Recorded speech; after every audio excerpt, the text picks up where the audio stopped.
Tadam! J'ai mon gros cœur rouge écrit I love you. Et quand apparaît ce gros cœur, c'est qu'on va parler de notre dictateur préféré, Raúl Castro, qu'on aime gros comme ça, ici en France. Or, qui n'est autre que son petit-fils. Il s'appelle Raúlito, comme petit Raoul. Et Raúlito devrait apprendre soit les bonnes manières, soit le protocole, en tout cas l'un des deux. Lundi, Raúlito nous a tapé dans l'œil quand on a vu qu'il ne décollait pas de son grand-père, même quand il est avec Ségolène Royal. Il zigzague entre Royal et Castro, et ça ne se fait pas. Plus grave, à l'intérieur de l'Élysée, en présence de François Hollande. Avouez qu'il y a quand même assez peu de chances pour qu'il se passe un truc. La conférence de presse a à peine fini, il le suit, il est là, il apparaît et se met avec François Hollande. Au dîner d'État, il le colle jusqu'à sa table.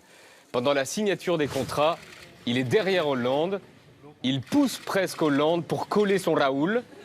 Et sur les photos, il gêne. Bodyguard, please. Bodyguard, please. Bodyguard, please. Oh putain, le garde du corps. S'il vous plaît. Bodyguard. Bodyguard.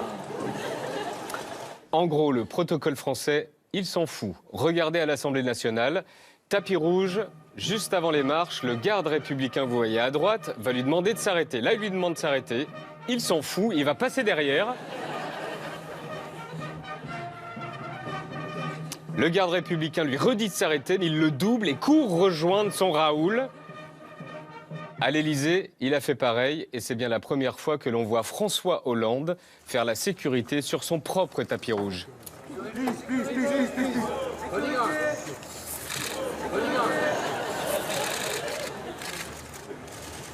Mais revenons à la rencontre Hidalgo-Castro à l'hôtel de ville de Paris. C'était après l'Assemblée nationale, et on ne sait pas pourquoi, le staff de Raúl Castro nous a remarqué et on ne leur a pas plu. Pourtant, Hugo Clément était tout propre, il s'était douché, ses ongles, on a vérifié, ils étaient impeccables.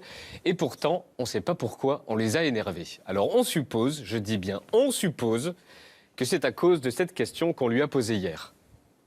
Señor Castro, ¿cuándo los cubanos podrán votar libremente? Saludos a todo el pueblo francés. ¿Y cuándo los cubanos podrán votar libremente? Ah, ça leur a pas plu, hein.